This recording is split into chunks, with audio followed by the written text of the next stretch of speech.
So right now I'm working on placing all the electrical components for the robot and trying to keep things organized by subgroup.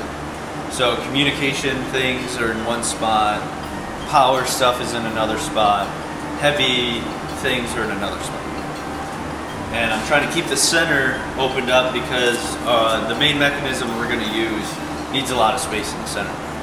We're using the AM1 4U kit chassis, and one of the cool features we have is the perforated polycarbonate belly pan, because it has a bunch of holes drilled in it already for us. So when we go to put our electronic devices on, we can just zip tie them down after we find a good place for them.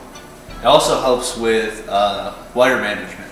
So laying the cables out nicely, making sure you have good 90-degree angles where you should, and helps with keeping things secure. Another thing is that we're using all FRC legal electronics on here. So everything that is in our robot is legal to use on your guys' robot.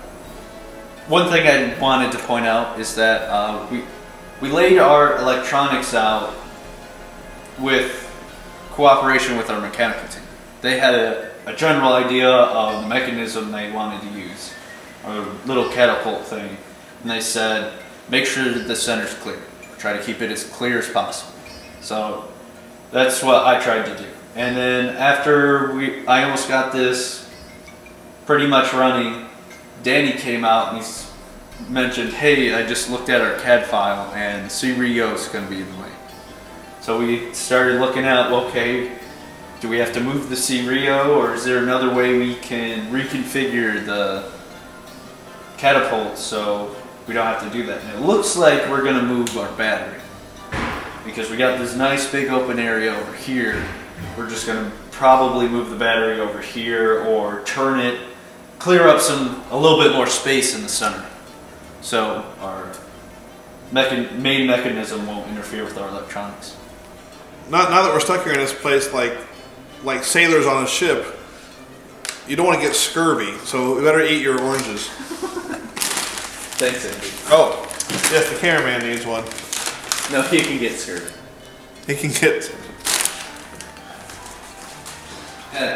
So there's a couple parts to proper wire management, at least what I feel is proper wire management. The first one is it should visibly look good. So ways to make it look nice is to bundle wires of the same purpose together. So I have PWM wires all together, and those are bundled separate from my power lines. So when you look at the robot, you can see certain paths and they're all segregated by their use. Another good thing to do is to color code your wires based on subassembly or mechanism. So we have, like, for example, here we have a motor, and I have green tape on the motor, green tape where it goes in the gearbox, green on the speed controller, green on the PWM, green on the power distribution, and green on the digital sidecar where it goes. So if for some reason someone takes this motor out and puts a new motor in, you know, oh, it goes to the green speed controller because it's plugged into the green spot on the gearbox. Or if a PWM gets cut and you need to rewire, it's easy to do. Another thing to keep in mind is try not to crisscross your wires. Try to bundle them all, so if you have the conjoined power lines, you have all the black on one side and all the red on the other side, and they're stacked vertically nicely. You also want to try to avoid going over devices when you're running wire. You want to route around devices.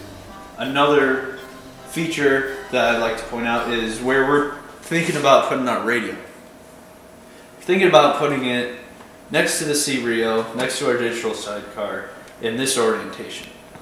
The benefits of this orientation is that when you walk up to the robot, you can see the status of your radio, the status of your C-Rio link, the status of the C-Rio, and the status of your digital sidecar, all in one concise square. Our RSL light's going to go here.